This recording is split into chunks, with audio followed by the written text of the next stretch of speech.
So after arriving late at the checkpoint, I got in about 3 or 4 hours sleep before some of the other races started to get up. From there I was able to get another 1 or 2 hours, a little bit disturbed, but got up in the morning. As you can see, the cabin's actually quite well fitted out, quite well stocked with hot water and the things that we need. So got ready a little bit and then went over to the homestead where they cook a really good breakfast. So I've had lunch there previously in 2019, so I knew it was going to be a good meal. So I went over there and had a really good feed, a heap of coffee, pretty much just refueled as much as I could because I knew I had a pretty long day ahead. So went back, sorted out all my gear, made sure I had hot water full.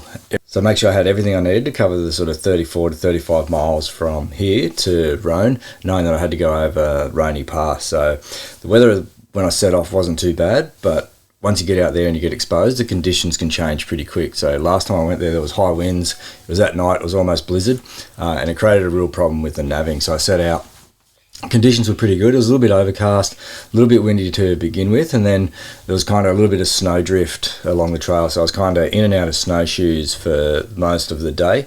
So heading up into the valley, sort of not too bad, reasonably quick going. In the snowshoes, it didn't change too much, kept going pretty quick.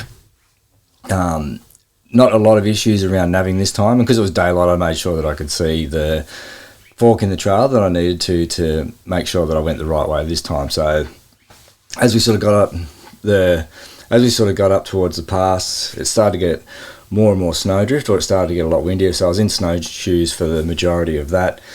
Sort of got up around Roney Pass, kind of around 5 or 6 o'clock at night. So when I got up there, I had an hour or two left before it started to get dark. And it was getting pretty cold, and with the wind I sort of didn't want to hang around too much. So I stopped for a quick photo opportunity at the top of Roney Pass and then started to head down the other side. So pretty decent descent down the other side, so it's nice and quick, and it's around about 15 miles down into Roan from there. So I knew that once I started going downhill, once I got out of the exposed areas, then I could come out of the snowshoes, and the trail started to harden up pretty well as I was going downhill. So I felt pretty good, and then dropped down, started to get down towards the Tatina River. The conditions down there got pretty good.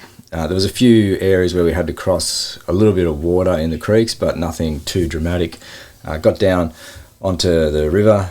River was nice and hard, so it was nice quick going from there, and then from there it was up out of the river along the side of the airfield for about a mile, and then into the Roan checkpoint. So by this time it was getting really windy, it was really exposed on the river.